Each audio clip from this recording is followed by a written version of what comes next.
Immaginate di passeggiare lungo la spiaggia del Lido accompagnati solamente dal rumore del mare. Improvvisamente il boato di 7 jet lanciati ad una velocità che varia tra i 220 e i 610 km all'ora fa sobbalzare voi e chi vi sta vicino e vi scappa un'esclamazione che non è esattamente un complimento.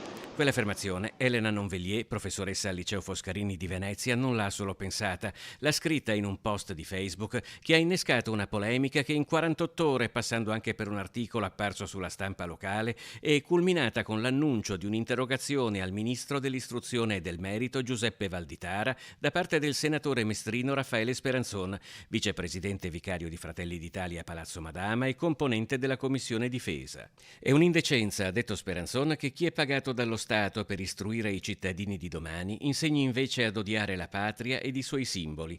Nel post, peraltro, accanto a diversi messaggi di empatia e vicinanza, era già apparso qualche commento in cui si criticava l'espressione usata dalla professoressa.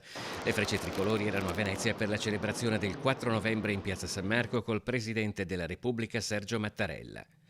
La docente potrebbe rischiare un provvedimento amministrativo come la censura a discrezione del dirigente scolastico, ma c'è chi paventa addirittura il ricorso all'articolo 290 del Codice Penale sul vilipendio delle forze armate.